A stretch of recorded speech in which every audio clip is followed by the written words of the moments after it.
The blood on the floor had been there for 3 hours. Kira Rowan noticed it the moment she stepped through the security doors of Ward 7. A spray pattern, already oxidized to rust, marked the tiles near the supply cabinet. Someone had wiped most of it away, but the grout still held the stain. She stopped, her canvas bag heavy against her hip, and studied the angle. Not accidental. Something had been thrown hard enough to shatter. The ward was too quiet for mid-morning.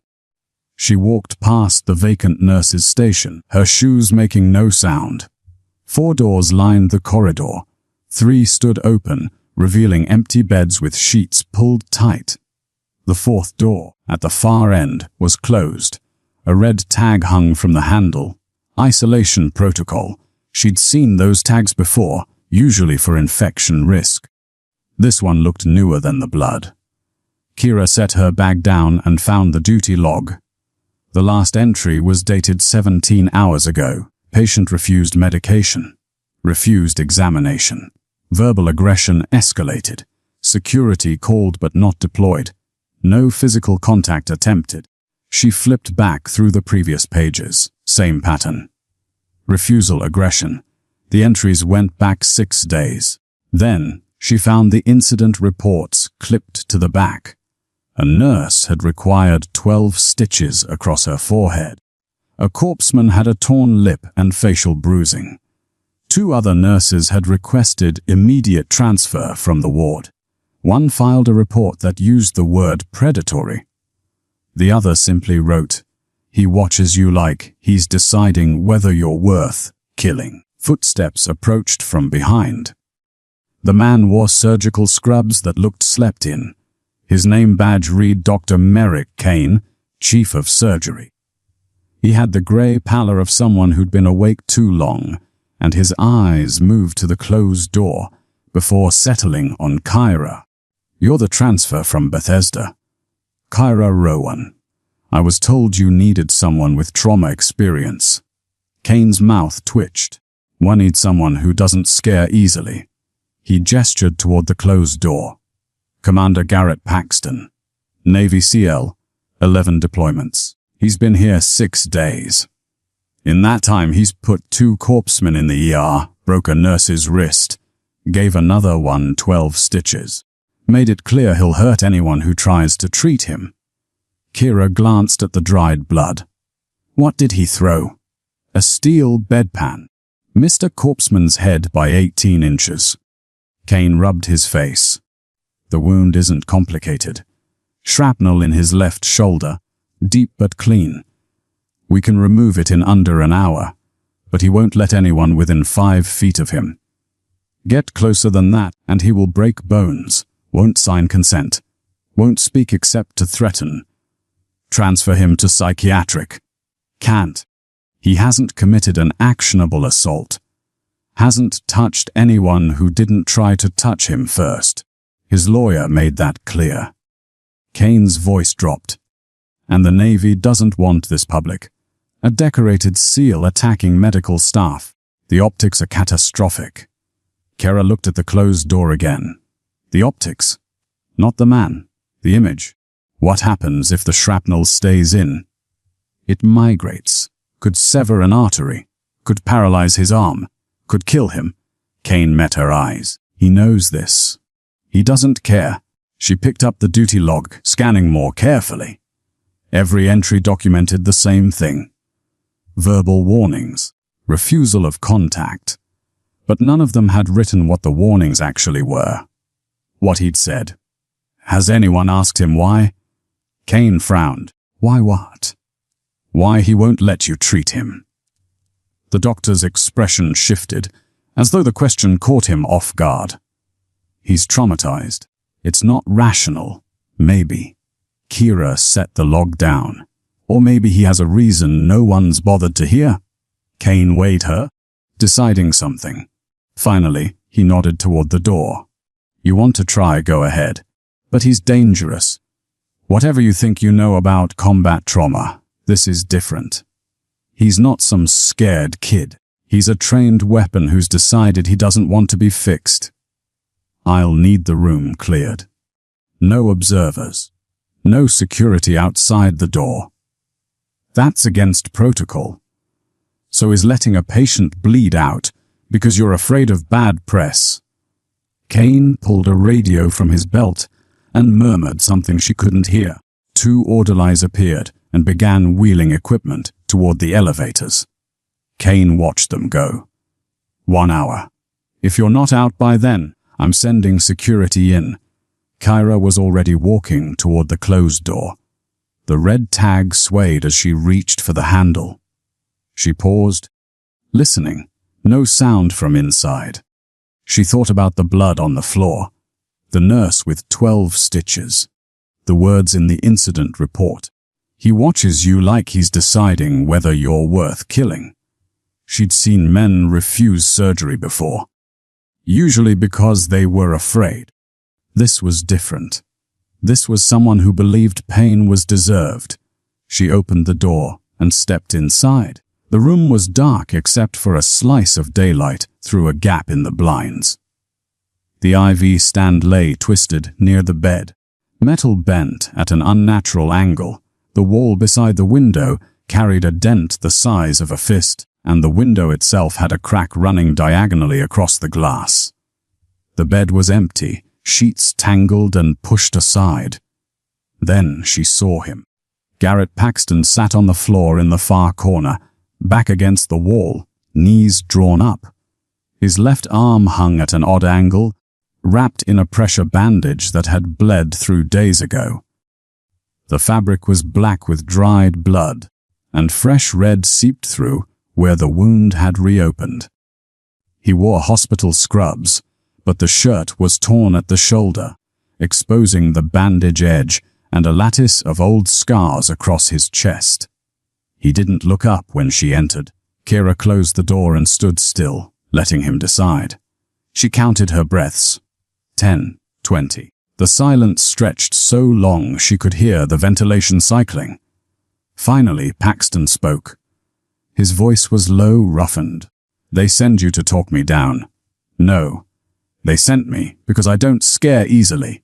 His head tilted slightly. You should. Maybe. Or maybe you're not as dangerous as you want people to think. He raised his head. Mid-30s, maybe older. Features carved from something unforgiving. A jaw that had been broken and reset crooked. A nose broken more than once. Eyes too pale, almost colorless, rimmed with exhaustion so deep it looked like illness. But it was his expression that stopped her. Not rage. Not pain. Something colder. Like he'd already made a decision and was waiting for the world to catch up. She knew that look. She'd seen it once before. In a medic who never came back from Kabul. You don't know anything about me. I know you've been sitting in that corner for 6 days. I know you'd rather die than let someone touch you. And I know whatever you're protecting is more important than your own life. She paused. So no, I don't know you. But I know you're not crazy. Something shifted in his face. He looked at her properly now, his pale eyes moving over her features with the precision of someone trained to assess threats. What's your name? Kyra Rowan. You new here. Got here this morning. He almost smiled. They're desperate. Then the silence returned, but different now. Less hostile. She stayed near the door and waited. Paxton shifted, his face tightening with pain he didn't try to hide. I followed the rules. I confirmed the target. I waited for the signal. I did everything right. His jaw tightened, and I still got it wrong. The words hung between them, stark and final. What did you do? She asked quietly. His eyes met hers, and she saw something close to fear, then something harder, colder. I don't want forgiveness, he said. I want consequence. He leaned his head back against the wall, his pale eyes never leaving hers. If I tell you, you won't be able to walk away.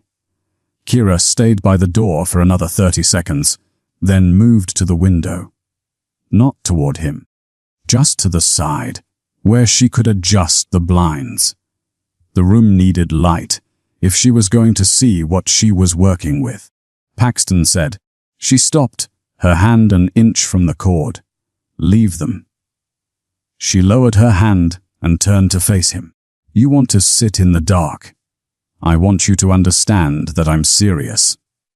His voice was calm, almost conversational. That made it worse somehow.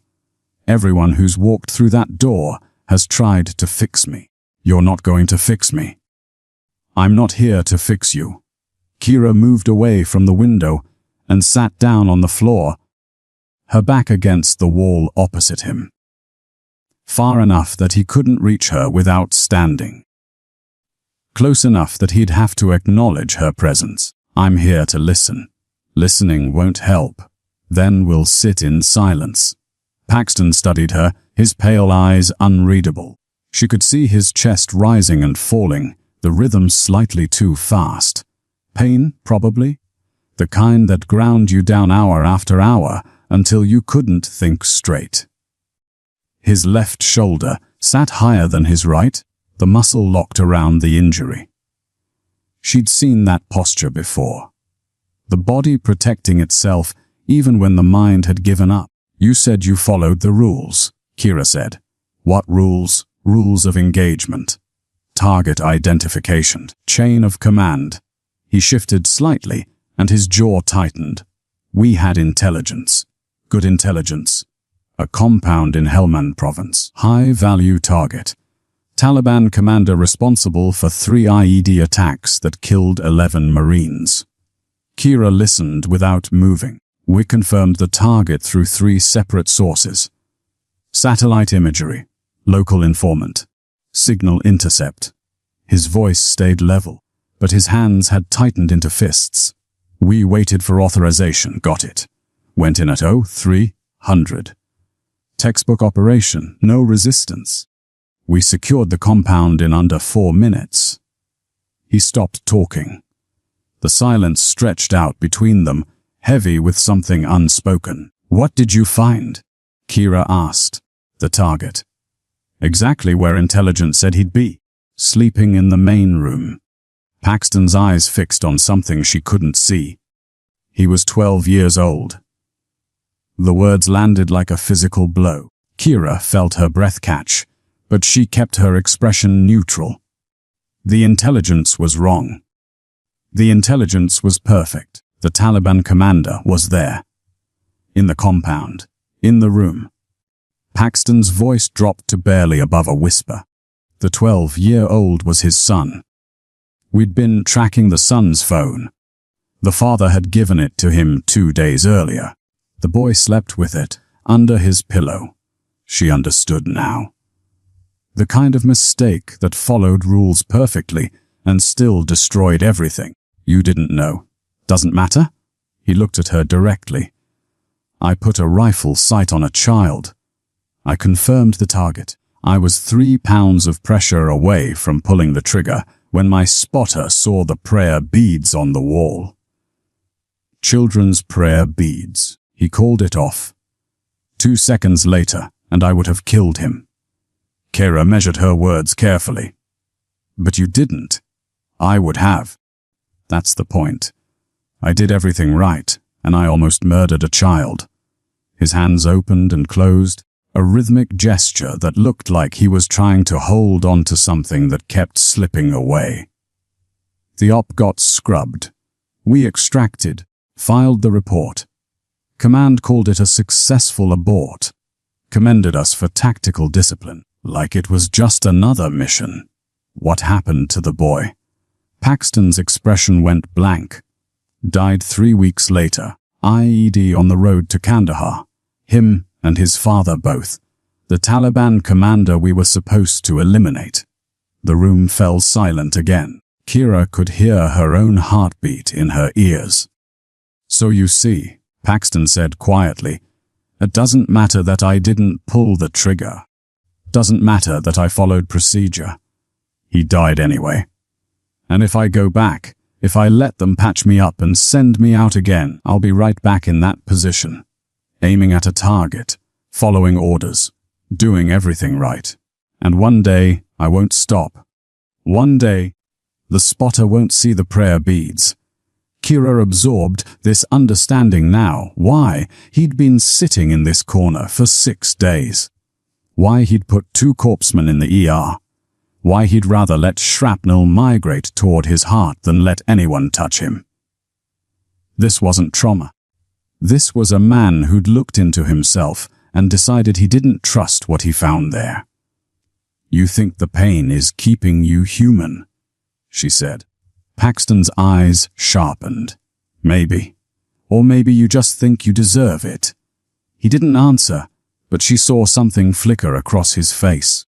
Recognition, perhaps. Or surprise that she'd said it out loud. Kira shifted her position slightly, pulling one knee up to mirror his posture. "I had a partner in Kabul. Trauma surgeon. Best hands I'd ever seen. He could stabilize a tension pneumothorax in under 90 seconds, saved 40. 3 lives in 6 months. She paused. "Then we got a mass casualty event. 17 wounded in one convoy. We worked for 11 hours straight. At hour 10, he made a call. 2 patients, 1 OR. He chose the Marine sergeant over the Afghan interpreter." Paxton was listening now, really listening. The sergeant died anyway. The interpreter might have lived. Kira kept her voice steady. "My partner went back to his quarters that night and wrote a note. 2 sentences. I made the wrong choice. I can't make another one." They found him the next morning. The silence that followed felt different, heavier, like the air itself had weight. "That's why you're here," Paxton said. "Not a question. That's why I understand." Kira met his eyes. "You're not the first person to realize that doing everything right doesn't guarantee you won't destroy something. And you're not the first person to think that refusing treatment is some kind of answer. What happened to you wasn't your fault.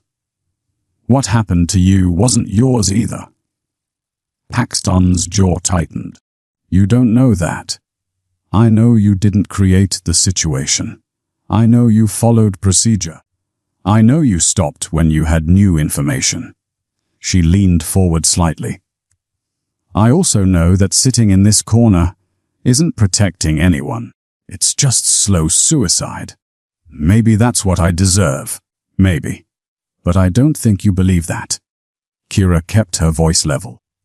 "I think you're terrified that if you walk out of here, you'll prove yourself right. That you're exactly what you're afraid of being. A weapon that can't distinguish between targets." Something in Paxton's expression cracked, just for a moment. Then he looked away, his pale eyes fixing on the bent IV stand near the bed. "They're going to force treatment eventually," Kira said. "Court order. Involuntary hold. They'll sedate you and operate while you're under. You know that. Let them try. Or you could make a different choice." She waited until he looked at her again. "You could let me treat you. No one else. Just me.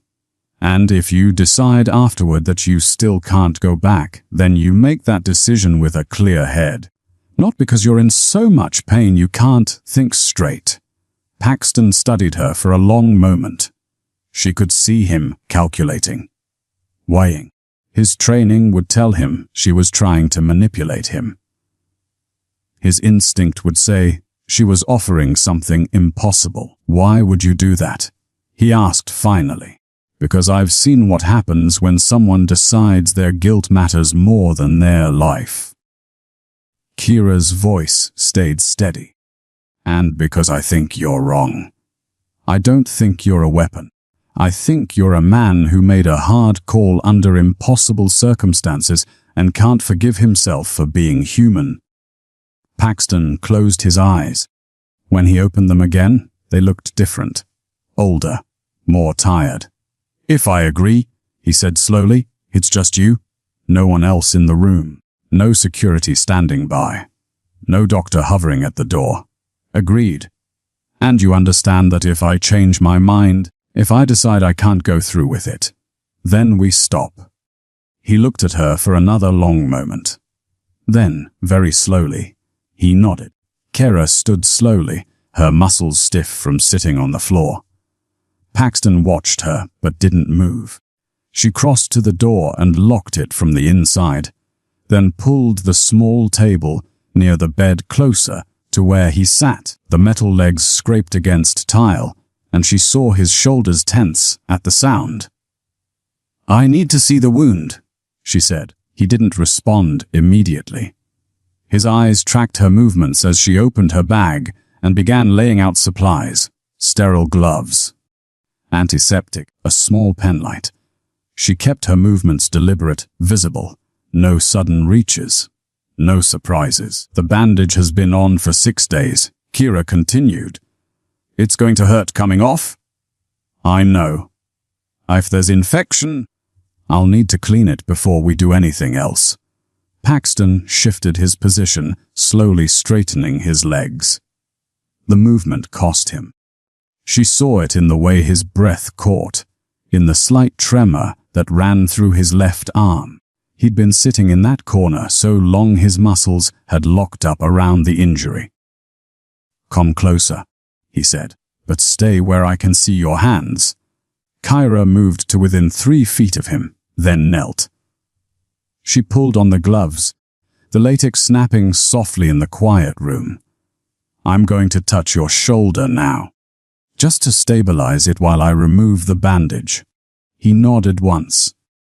She reached out slowly, her fingers finding the edge of the pressure bandage. The fabric was stiff with dried blood, stuck to his skin in places where the wound had wept and clotted. She'd need to work it free gradually or risk tearing the injury open wider. Her fingers touched his shoulder, and Paxton went absolutely still, not tense, still. Like something in him had shut down completely. She'd seen this before in trauma patients. The body's last defense when the mind couldn't process any more threat. But this felt different, more controlled, like he'd thrown a switch deliberately. "You with me?"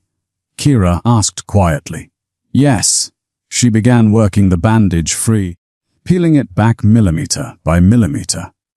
The wound beneath was worse than she'd expected. The shrapnel entry point was clean enough, a puncture about 2 centimeters across just below his collarbone.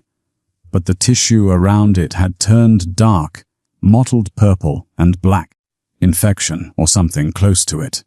The edges looked swollen, angry. "How long since you've taken antibiotics?"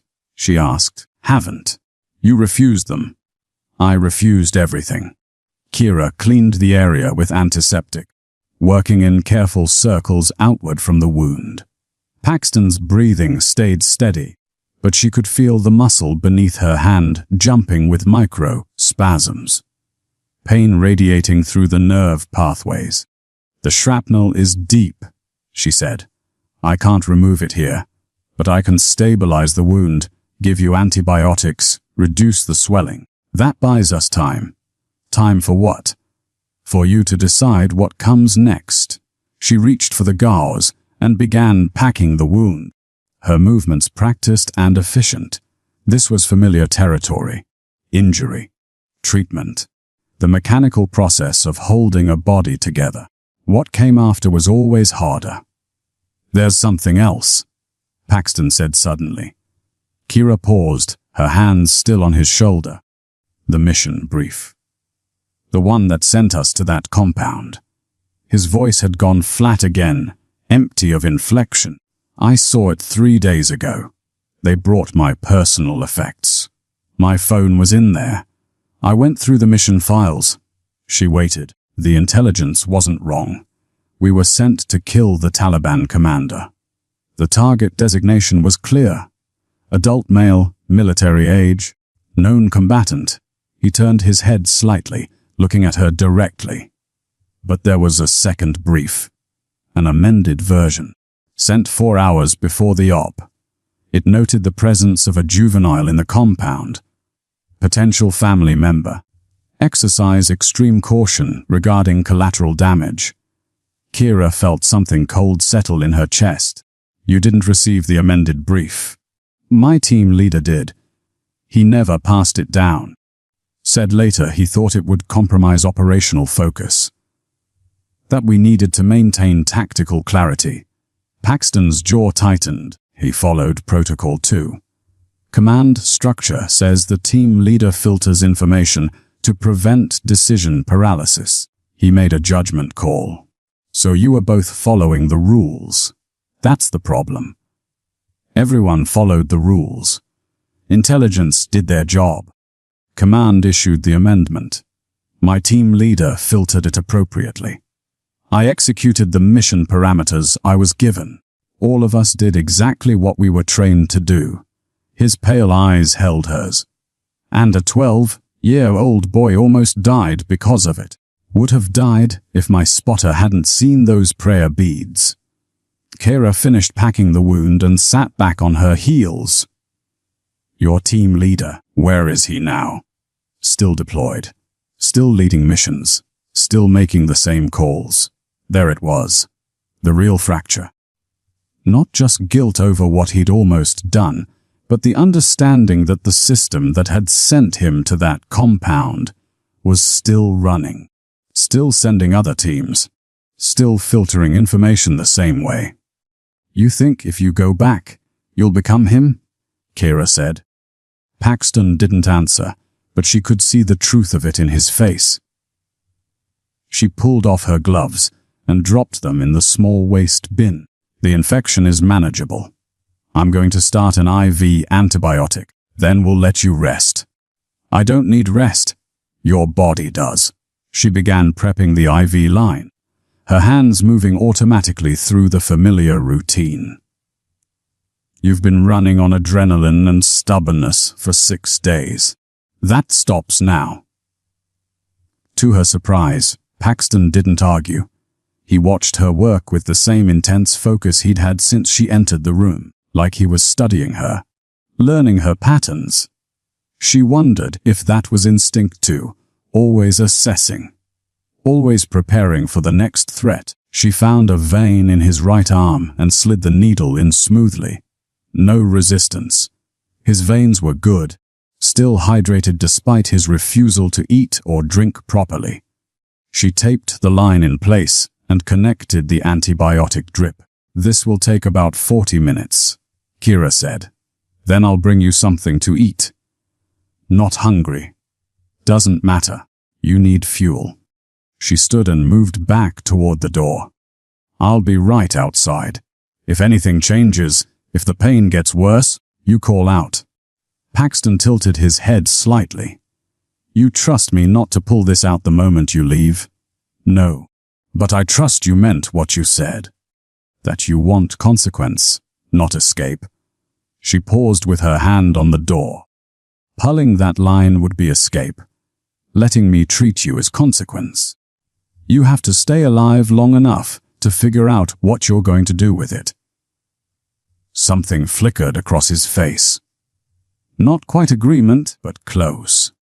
Kira unlocked the door and stepped into the hallway. The ward was still empty, still too quiet. She walked to the nurse's station and found Dr. Kane standing there, a cup of coffee in his hand. He looked at her, then at the closed door behind her. Well? He asked.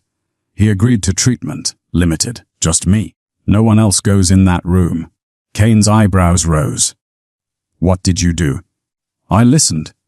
The doctor shook his head slowly. I've had 3 psychiatrists try to talk to him. 2 military chaplains. A trauma counselor. None of them got within 10 feet. Maybe they were trying to fix him. Kira reached for the patient chart and began documenting the wound assessment. I just told him the truth. Which is? She looked up from the chart. That some decisions don't have good options. Only ones you can live with. Kane studied her for a moment, something shifting in his expression. Then he set his coffee down and leaned against the counter. The Navy is sending a psych evaluation team tomorrow. They want him cleared for discharge or committed for observation. Either way, He's leaving this ward. He's not ready. That's not your call. Kira closed the chart. Then make it your call. Your chief of surgery. Tell them he needs another 72 hours for medical stabilization. Buy him time. Why? So he can keep refusing treatment. He's not refusing anymore. He's letting me work. She met Kane's eyes. Give me 3 days. If I can't get him stable enough for surgery by then, I'll step aside. The doctor was quiet for a long moment. Then he picked up his coffee and took a slow sip. 72 hours. After that, the Navy takes over. Kira nodded and turned back toward the closed door. Through the small window, she could see Paxton sitting against the wall, the IV line running from his arm. His eyes were closed, but she doubted he was sleeping. Men like him didn't sleep easily. She didn't notice the small notation in the margin of his chart, the one written in Kane's handwriting 3 days ago, then partially erased. Patient requested lawyer present for all medical decisions. Lawyer denied access per Navy legal counsel. The false signal was already planted. She thought she was gaining his trust. She thought she had 3 days to help him decide his future. She didn't know the decision had already been made for him. Kira brought him food at 1800 hours. Plain rice, grilled chicken, steamed vegetables.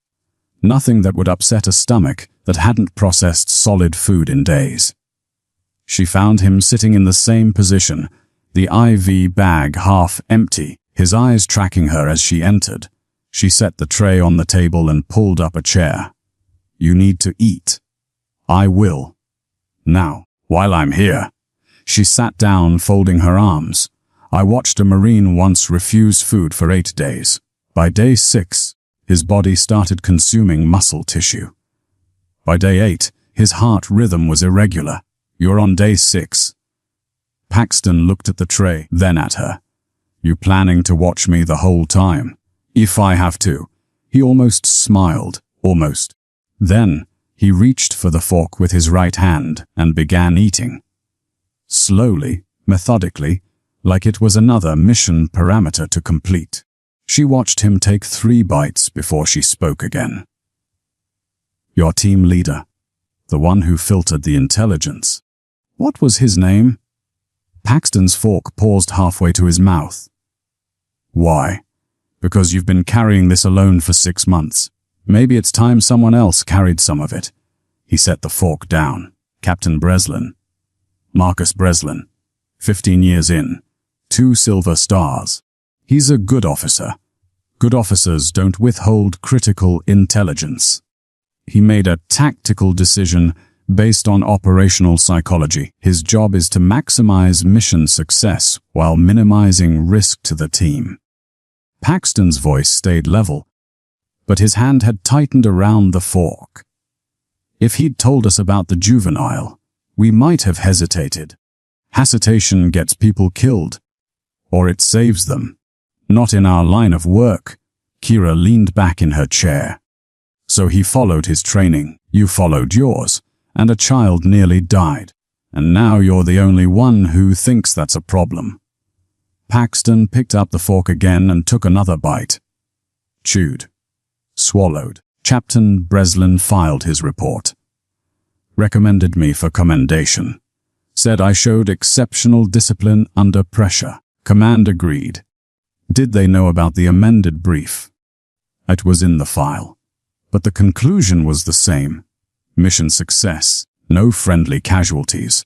Target survived but was later neutralized by enemy action. Everything worked out the way it was supposed to.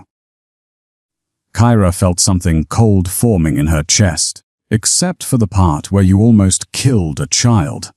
That's not in the official record. Paxton met her eyes. Combat operations have acceptable risk parameters. Collateral damage is calculated, not eliminated. The system worked exactly as designed, and you can't live with that. No. The word came out quiet, final. I can't. He finished eating in silence. Kara watched him, thinking about what he'd said. The system worked as designed. That was the real fracture. Not a breakdown in protocol, but the recognition that the protocol itself was broken. That following the rules perfectly could still lead to horror. She stood and collected the tray. "I need to check your wound again. Make sure the antibiotics are working." Paxton nodded and shifted position, exposing his left shoulder. She moved closer, pulling on fresh gloves. The swelling had already decreased noticeably. The tissue around the wound looked better, less mottled. The infection was responding. "Good," she said. "Another 24 hours and we can start thinking about extraction surgery." "I haven't agreed to surgery, but you haven't refused it either." She began changing the dressing, her hands working with practiced efficiency. That's progress. She was taping the new bandage in place when she heard footsteps in the hallway, multiple sets, moving with purpose. She glanced at Paxton and saw his whole body had gone rigid, his head tilted slightly. Listening, the footsteps stopped outside the door. Kira moved to the window and looked out. 3 men in dress uniforms stood in the corridor, naval officers. Behind them, Dr. Kane, his face carefully neutral.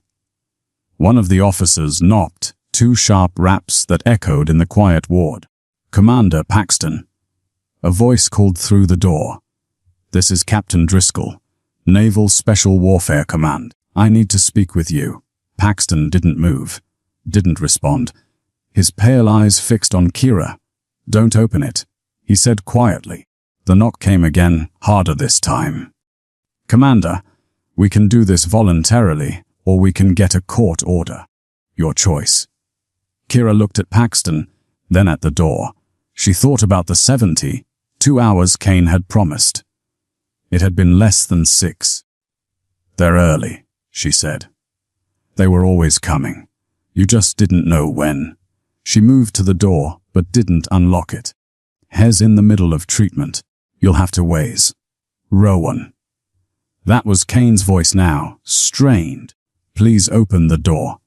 Not until his treatment is complete. The commander's treatment options are no longer your concern." A new voice, legal tone. "Please step aside." Kira felt Paxton's eyes on her back. She knew what opening that door meant. The Navy wouldn't give him 3 days.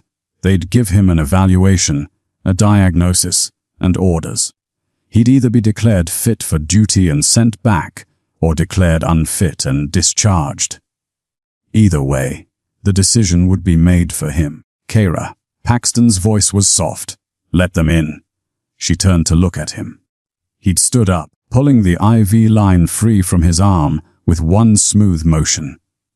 Blood welled from the insertion site, but he ignored it. He crossed to the bed and sat down on the edge, his posture changing. Shoulders back, spine straight. The body language of a man preparing for inspection.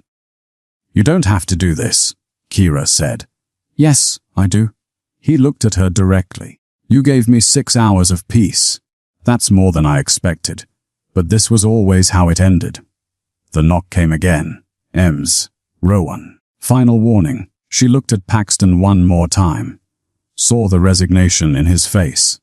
The acceptance. He'd known from the beginning that the Navy would come. That his choice to sit in that corner was temporary. That eventually, the system would assert itself and make the decision for him. She thought about her partner in Kabul.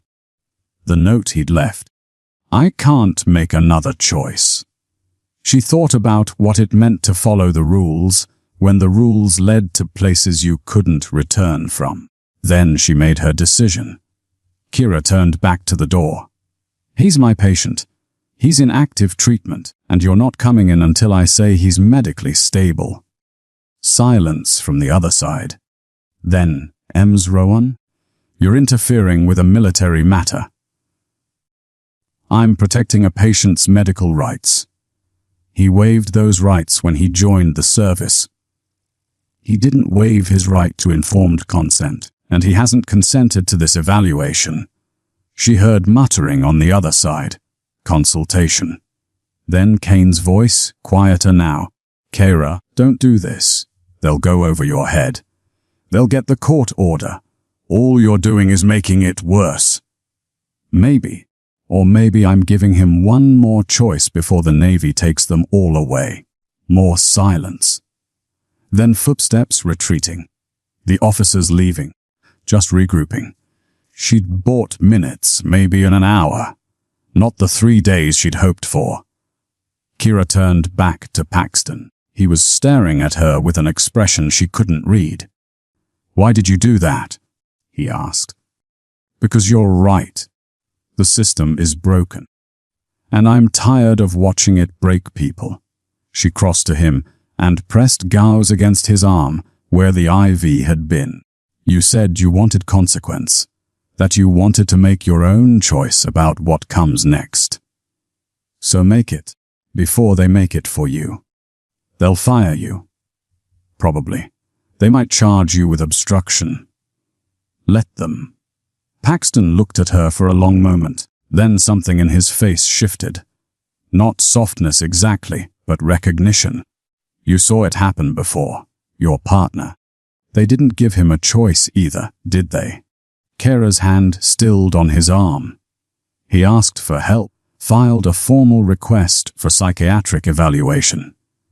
They told him it would impact his career, that he needed to push through, that everyone felt the way he did after a mass casualty event.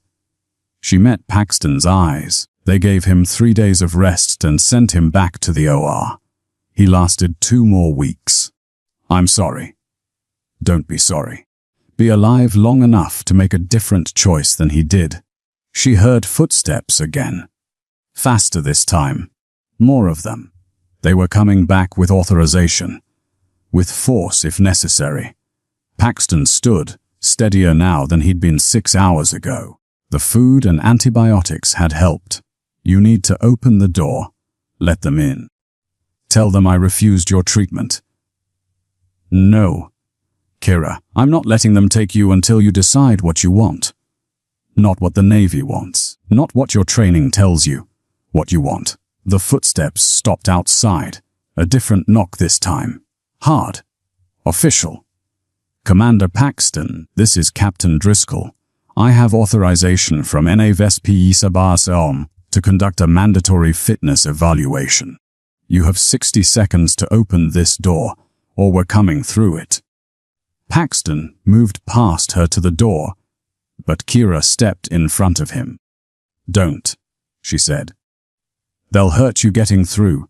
Then let them." He looked at her, and for the first time since she'd met him, she saw something close to emotion break through the stone mask of his face. Not gratitude. Something heavier. Something that looked like grief for a choice already made. "You can't save me," he said quietly. "Maybe not, but I can make sure whatever happens next is your decision." The door shook with impact. They were coming through. The door burst open on the third impact. 2 security personnel entered first, hands on their belts but not drawing weapons. Behind them, the 3 naval officers. Captain Driscoll was in front, a man in his 50s with iron, grey hair and ribbons that marked 3 decades of service. His eyes swept the room, cataloging the bent IV stand, the cracked window, the medical supplies scattered on the table. Then they settled on Paxton. "Commander." Step away from the nurse. Paxton didn't move. Kira stood between him and the door, her hands at her sides, her breathing steady. "Ems?" "Rowan," Driscoll continued, his voice measured. "You are interfering with a lawful order. Step aside or you will be removed." "Has my patient," Kira said. "He has medical rights. Has a naval officer under administrative review. Those rights are suspended pending evaluation." Driscoll gestured to the security personnel. "Remove her." The 2 men moved forward. Kira felt Paxton shift behind her, his body coiling. She knew what he was thinking. how fast he could move, how many of them he could reach before they subdued him. She'd seen that calculation in combat medics before, right before they did something irreversible. "Don't," she said quietly, without turning around. Paxton's voice came low, controlled. "I won't let them hurt you." "They won't. But if you touch them, you give them exactly what they need. Proof that you're a danger."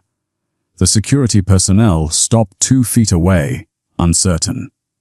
One of them looked back at Driscoll for direction. "Kira." Paxton's hand touched her shoulder, gentle. "Move." She turned to face him. His pale eyes held hers, and she saw the decision already forming. Not surrender, something else. Something that looked like acceptance, but sharper. "Commander Paxton," Driscoll said from the doorway. "For the record, are you requesting medical treatment from this facility?" Paxton's eyes never left Kyra's face. "No." "Are you refusing treatment?" "Yes." "Do you understand that refusal may result in permanent injury or death?" "I understand." Driscoll pulled a tablet from under his arm and tapped the screen. "Then, as of this moment, you are relieved of patient status and restored to administrative jurisdiction. You will submit to immediate psychological evaluation to determine fitness for continued service." Paxton finally looked at Driscoll. "And if I refuse the evaluation, then you will be held under Article 86 pending court martial for failure to obey orders." Driscoll's voice stayed level, professional. "Either way, Commander, you're leaving this room." The silence that followed felt like something breaking. Not loud, just final. Kira watched Paxton's face, saw the moment he made his choice. Not the one she'd hoped for, not the one that would save him, but the one that would end this standoff without violence, without giving them ammunition to destroy what remained of his career before he decided what to do with it. "I'll submit to evaluation," Paxton said. "Under 3 conditions." Driscoll's eyebrows rose slightly. "You're not in a position to negotiate." "I think I am, unless you want to explain to Nene VSP Fidam why you had to forcibly sedate a decorated SEAL officer in front of witnesses." Paxton gestured toward the hallway, where Dr. Kane stood watching. "Condition 1, the evaluation happens here, not at a Navy facility. Civilian psychiatrist, civilian hospital." Driscoll was quiet for a moment. "Agreed. The other conditions. Condition 2, Ms. Rowan remains my primary medical contact. Any treatment decisions go through her first." "That's irregular." "So is breaking down a patient's door." Paxton's voice stayed calm, but Kira heard the steel underneath. "You want my cooperation? Those are my terms." Driscoll glanced at the security personnel, at Paxton. "Fine. Condition 3. Paxton turned to look at Kira. When he spoke, his voice dropped lower, meant only for her. "You walk out of here without disciplinary action. No investigation. No record of obstruction. They put this on me. That's not non-negotiable." He looked back at Driscoll. "Those are my conditions. Accept them, or we find out how many security personnel you need to move me." The threat wasn't loud, wasn't dramatic, just a quiet statement of fact. Kira could see Driscoll calculating. How much force would be required? What that would look like in a report? How it would play with the press if it leaked? The optics Captain Kane had mentioned earlier. "Always the optics." "Agreed," Driscoll said finally. "All 3 conditions. But the evaluation starts now. And if the psychiatrist determines you're a danger to yourself or others, all agreements are void." Paxton nodded once. Driscoll gestured to one of the other officers. "Get Dr. Vasquez up here. Tell him we need a preliminary assessment immediately." The officer left at a jog. Driscoll turned back to Paxton. "You'll wait in this room until he arrives. Security will remain outside the door." "Fine." The captain looked at Kira. "You should go." "She stays until the evaluation starts," Paxton said. "That was the agreement?" Driscoll's jaw tightened, but he nodded. He turned and walked out, the security personnel following. The door closed behind them, leaving Kira and Paxton alone again. She could hear voices in the hallway, orders being given, arrangements being made. "You didn't have to do that," Kira said quietly. "Yes, I did." Paxton moved back to the bed and sat down, the energy draining from him as quickly as it had appeared. "You put yourself between me and them. That doesn't happen without consequence. I knew what I was doing. Maybe. But I knew what they would do to you if I let it continue." He looked at his hands, turning them over slowly. "I've spent 6 days trying to figure out what I deserve. What consequence looks like for someone who followed orders and still did harm. But I know what you don't deserve. You don't deserve to lose your career because I couldn't make a decision." Kira sat down in the chair across from him. "So you made one." "I made the only one I could make without more people getting hurt." She studied him. This man who'd been so ready to destroy himself rather than risk harming another child, who'd sat in a corner for 6 days because he didn't trust the system that had trained him, who'd just negotiated his own evaluation to protect a nurse he'd met 6 hours ago. "The psychiatrist," she said. "He'll ask about the mission, about what happened." "I know, and you'll tell him the truth. Some of it." Paxton leaned back against the wall, his face drawn with exhaustion. Enough that he can make an honest assessment. Not enough that it ends up in a report that gets passed up the chain. "You're still protecting them?"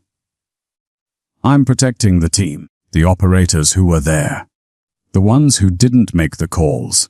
His pale eyes met hers. "Breslin made the decision to filter the intelligence. I made the decision to aim at the target. Those are on us. But the others, they were just doing their jobs. They don't deserve to have their careers destroyed because the system is broken." Kira felt something twist in her chest. Even now, even after everything, he was still thinking like a CL. Still protecting his team. Still putting himself between them and the consequences. "What will you tell the psychiatrist about why you refused treatment?" she asked. Paxton was quiet for a long moment. "That I needed time to think. That I wasn't ready to make a decision about my future while I was in pain and couldn't think clearly." He looked at her. "Which is true. You gave me that time. 6 hours where I could think without someone trying to fix me or force me back into service. That's more than I had before.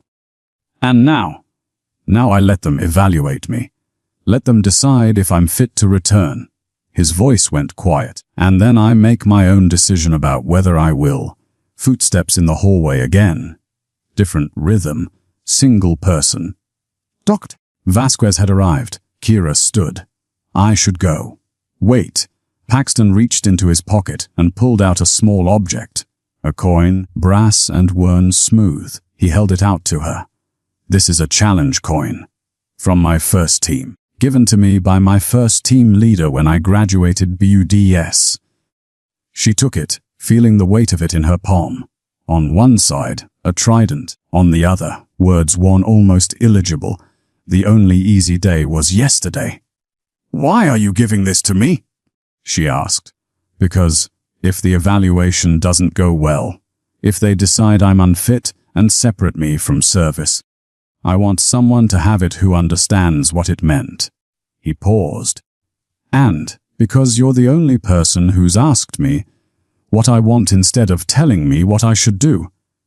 Kira closed her hand around the coin. She wanted to tell him it wouldn't come to that. That the evaluation would find him fit. That he'd have more time to decide. But she'd learned in Kabul that promising outcomes you couldn't control was just another form of harm. "I'll hold on to it," she said, "until you're ready to take it back." A knock at the door. Firm, professional. "Commander Paxton, this is Dr. Vasquez. May I come in?" Paxton looked at Kira one more time. Something passed between them. Not gratitude. Not friendship exactly. Just recognition. Two people who'd both looked at the system they served and seen the cracks. "Come in," Paxton called. The door opened. A man in civilian clothes entered, carrying a leather bag. Late 40s, kind eyes. The careful posture of someone who'd spent years learning not to be threatening. Behind him, Driscoll waited in the hallway. Kira moved toward the door. As she passed Paxton, he spoke quietly, just loud enough for her to hear. "Thank you." She nodded and stepped into the corridor.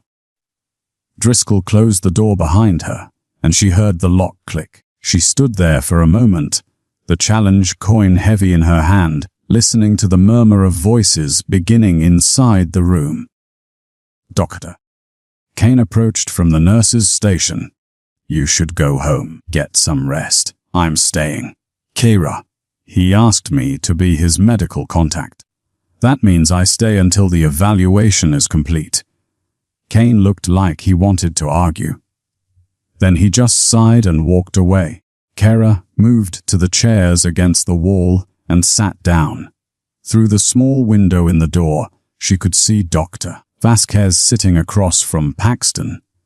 Could see Paxton's lips moving, answering questions.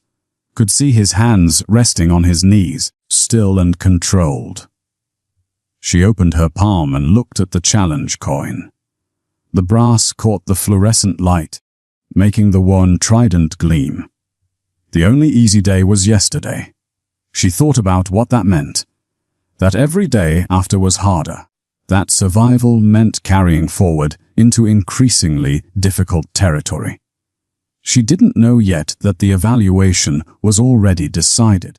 That Dr. Vasquez had been selected not for his expertise in combat trauma, but for his history of finding service members fit for duty. That the Navy had no intention of letting Paxton leave before his contract expired in 8 months. She thought she'd given him a choice. She thought the irreversible act had been his decision to submit to evaluation, trading his pride for her protection. She didn't know the real irreversible act was hers. That by fighting for his right to choose, she'd given the Navy exactly what they needed: his voluntary submission to evaluation, his agreement to treatment, his cooperation on record. She'd tried to save him and delivered him instead. The evaluation lasted 90 minutes. Kira sat in the hallway the entire time, watching through the small window as Dr. Vasquez asked questions and Paxton answered. She couldn't hear the words, but she could read the body language.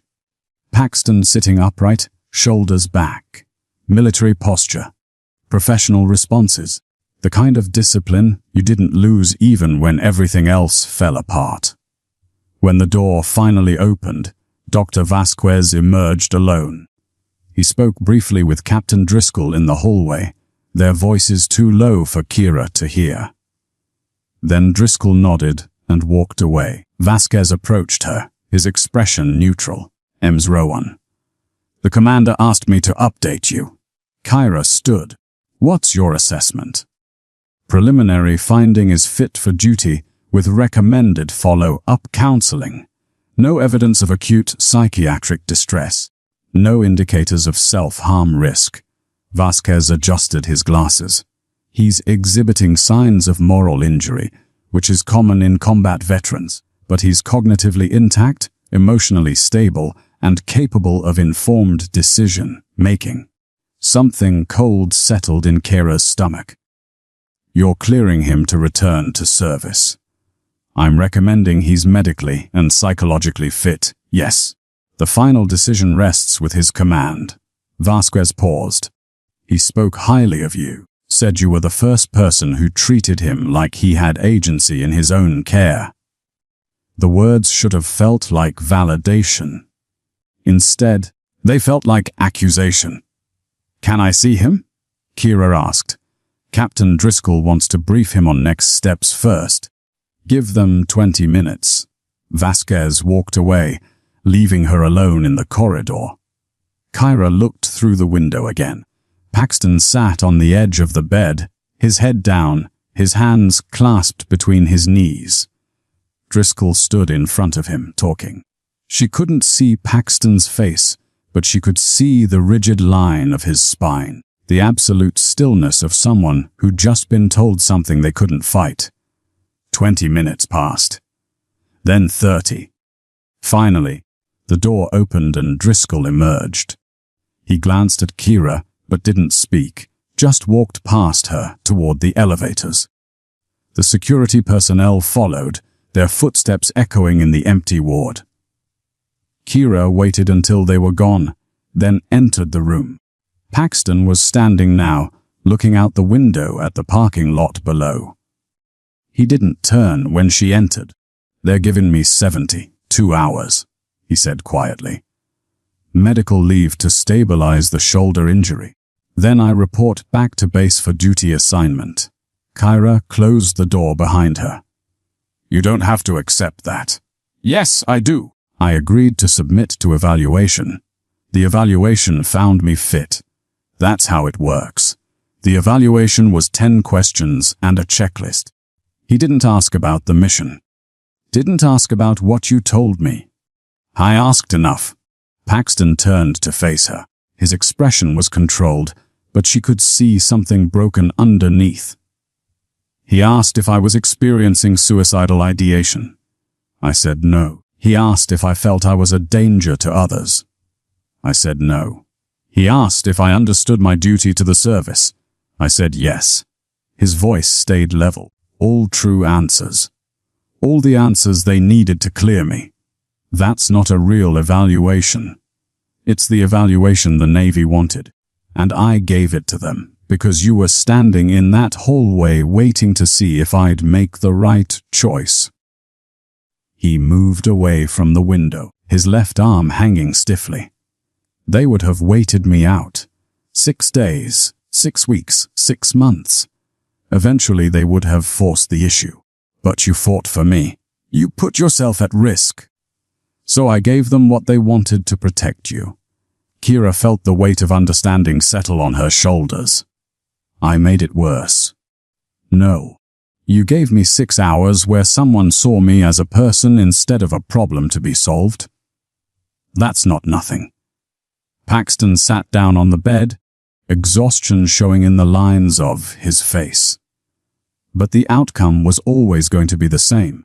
The Navy doesn't let decorated SEALs walk away because they have moral reservations. Not when they're still physically capable. Not when there's 8 months left on their contract. She thought about Dr. Vasquez's careful neutrality. Driscoll's measured responses. The way they'd agreed to Paxton's conditions so easily. They'd never been negotiating. They'd been managing him. Managing both of them. "They used me," Kira said. "They used the situation. You just wanted to help." She pulled the challenge coin from her pocket and held it out. "You should take this back." Paxton looked at it but didn't reach for it. "Keep it. You'll need it more than I will." "What does that mean?" He met her eyes, and she saw something there that made her chest tighten. Not anger, something colder, more final. "It means I'm going back. I'm going to finish my contract. I'm going to do exactly what they trained me to do." His voice dropped. "And when the next mission brief comes, when the next target appears, I'm going to follow orders. Because that's what the evaluation says I'm fit to do." "You can't." "I can." "I will." He stood, moving to the small closet where his uniform hung. "You asked me what I wanted. I wanted to choose, to make my own decision about whether I could live with what I'd become. But the Navy doesn't give you that option. They give you orders and evaluations and fitness determinations. They tell you you're fine, you're capable, you're needed. And if you disagree, if you try to walk away, They call it cowardice or mental instability. He pulled the uniform shirt off the hanger, his movements mechanical. Kira watched him struggle with the buttons, his left shoulder too stiff to raise properly. She moved to help, but he stepped back. "Let me." "I said I can do it." His voice stayed calm, but there was finality in it. That's what the evaluation confirmed. I'm capable, fit for duty, ready to return to service. So I need to be able to dress myself without help. Kira stood frozen, watching him force his arm into the sleeve despite the obvious pain. Understanding slowly crystallizing into something sharp and terrible. "You're not going to fight this," she said. "No. You're going to go back and do exactly what you're afraid of doing." "Yes." "Why?" Paxton finished buttoning the shirt and turned to face her. "Because you taught me something today. You showed me that trying to choose, trying to have agency in a system designed to remove it, just hurts the people around you. Your partner chose to ask for help. The system crushed him. I chose to refuse treatment. The system brought you in to fix me. You chose to fight for my rights. The system used that to get exactly what it wanted." He moved to the mirror and began adjusting his collar with the precision of long practice. Kira saw his reflection, saw the CL operator being reconstructed over the broken man she'd found in the corner. "So I'm going to stop choosing." Paxton continued. "I'm going to follow orders, do my job, finish my contract, and if the next mission puts me in front of another target, another child, another impossible decision, I'll follow the rules exactly as they're written." He met her eyes in the mirror. "Because the evaluation says I'm fit to make those calls. And who am I to argue with a professional assessment?" The words were meant to hurt. Not her. Himself. She heard it in the flat tone. The mechanical delivery. He was dismantling the part of him that cared. Rebuilding the part that followed orders. Turning himself back into the weapon he'd been trying to escape. Garrett. "Commander Paxton." He turned from the mirror. "That's who I am. That's who the Navy needs me to be. That's who I'm going to be for the next 8 months." He walked to the door, his posture perfect despite the injury. "Thank you for treating me, Miss Rowan. I'll make sure Dr. Kane includes a commendation in your file." He opened the door and stepped into the hallway without looking back. Kira stood alone in the empty room, the challenge coin heavy in her hand. She looked around at the evidence of the last 12 hours. The twisted IV stand, the cracked window, the bent door frame, the blood on the floor that still hadn't been fully cleaned. She'd thought she was saving him. Thought giving him time to choose would somehow lead to a different outcome. But all she'd done was give the Navy a cooperative subject instead of a resistant one. She'd fought for his agency and delivered him back into the system that would take it away. Through the window, she saw Paxton walking down the corridor toward the elevators. His gait was steady, controlled, professional. Nothing in his movement suggested injury or struggle. He looked like exactly what Dr. Vasquez had declared him to be. Fit for duty, ready to serve. She didn't know that in 8 months, his contract would expire and he'd walk away from the CLs without ceremony or celebration. That he'd move to a small town in Montana and take a job teaching survival skills to teenagers. That he'd never speak about his service again, except to say he'd followed orders and lived with the consequences. She didn't know that her fight to save him had actually worked, just not in the way she'd intended. That the 6 hours she'd given him had been enough time to realize the system would never change, which meant he had to. That sometimes the only way to survive an irreversible act was to become someone who could live with having committed it. She only knew she'd tried to help and made everything worse. That delayed recognition was the cruelest form of truth. That understanding what you'd done after the moment you could undo, it was a wound no surgery could repair. Kira closed her hand around the challenge coin and walked out of the room. Behind her, the door swung shut on its broken hinges, the red isolation tag swaying in the fluorescent light. The only easy day was yesterday. Every day after was harder. She was beginning to understand what that really meant. Kira didn't see Paxton again before he left the hospital. She returned to Ward 7 the next morning and found his room empty, the bed stripped, the twisted IV stand replaced. Even the crack in the window had been covered with clear tape, waiting for maintenance to arrive with a replacement pane. Someone had scrubbed the floor until no trace of blood remained in the grout. Dr. Kane found her standing in the doorway. "Her checked out at 0600, the doctor said. "Navy transport picked him up. He'll be at base by now." Kira nodded but didn't speak. The commendation came through. Naval Special Warfare Command sent a formal letter thanking you for your exceptional care of a valued service member. Kane's voice carried something that might have been sympathy. "It's going in your permanent file. Should help with future placements." She looked at him. "Did you know?" "Know what?" "That the evaluation was already decided. That Vasquez was brought in because he clears operators for duty." Kane was quiet for a moment. "I suspected. But suspecting isn't the same as knowing.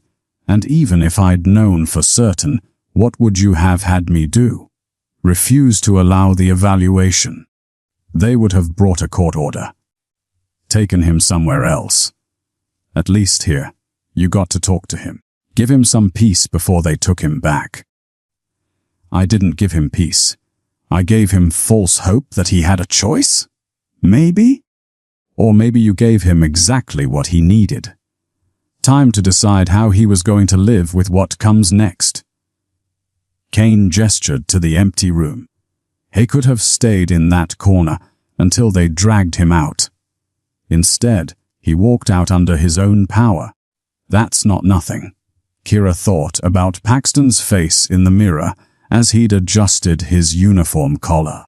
The mechanical precision of his movements. The way he'd reconstructed himself into someone who could follow orders without question. "I made him worse," she said quietly. "You made him functional. Whether that's better or worse depends on what he does with it." Kane walked away, leaving her alone with the empty room. She stepped inside and closed the door. Stood in the space where Paxton had sat for 6 days, where he'd told her about the 12-year-old boy and the prayer beads, where he'd said he didn't want forgiveness, just consequence. She pulled the challenge coin from her pocket and set it on the windowsill. The brass gleamed in the morning light. She'd meant to return it, meant to find him before he left and tell him she understood what he'd been trying to say. But maybe leaving it was better. Maybe it was a reminder that some things couldn't be returned once they'd been given away. Kira left the room and returned to work. The weeks that followed blurred together. Other patients. Other injuries. The routine mechanics of trauma medicine. She'd been good at this once. Finding satisfaction in the clear causality of it. Injury leads to treatment leads to healing, a system that made sense. Now she saw the gaps everywhere, the places where the system looked like it was working, but was actually just processing people toward predetermined outcomes. The way protocols served institutions instead of individuals. The way everyone followed the rules and still caused harm. 3 months after Paxton left, she received a letter, plain envelope, no return address. Inside, a single sheet of paper with 4 sentences written in clean, precise handwriting. "I'm still here, still following orders. Still trying to figure out if that makes me a coward or a realist. Thank you for trying. No signature. But she knew the handwriting, recognized the rhythm of the words. She held the letter for a long time, reading it over and over. Still here. That meant he'd survived the first months back. That he hadn't done anything irreversible.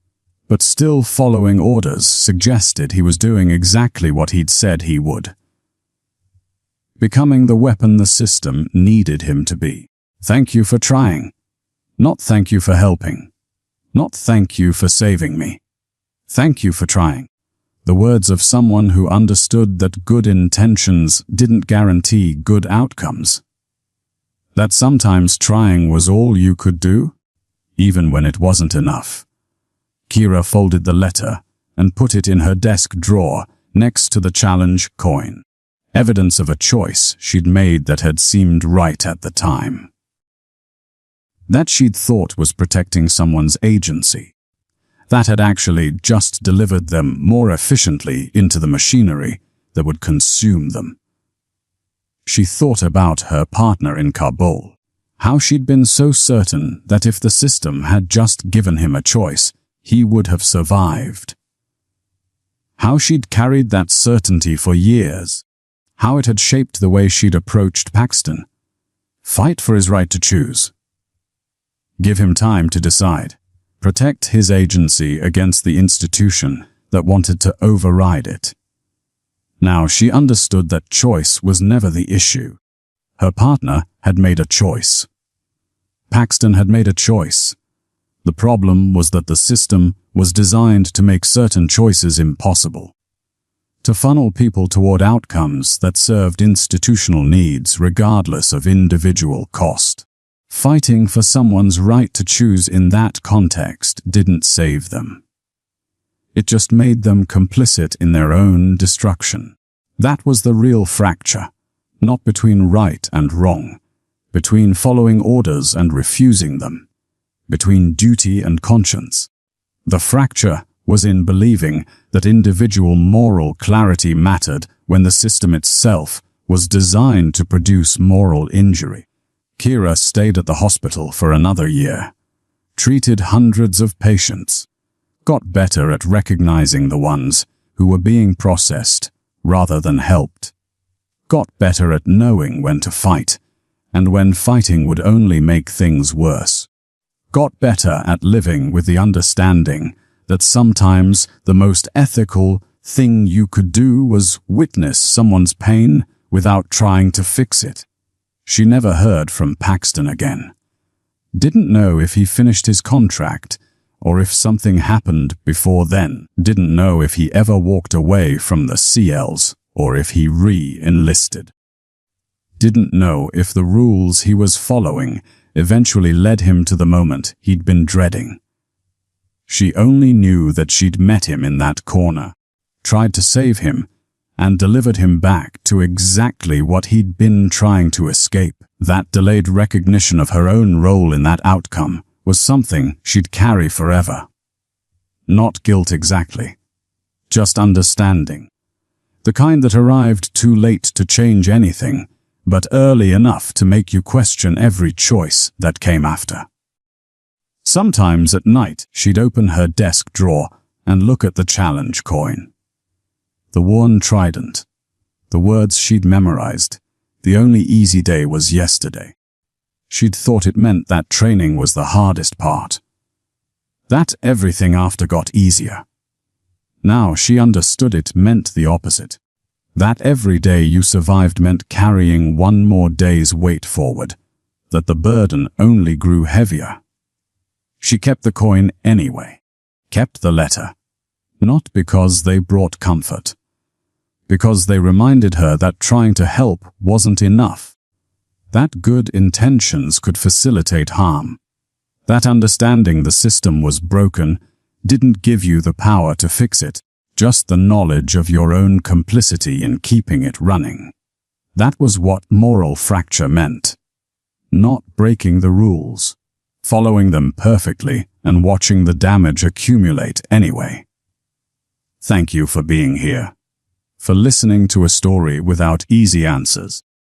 If you found something in this that resonated, I'd be grateful if you'd share it. Sometimes the most important conversations are the ones we're afraid to have.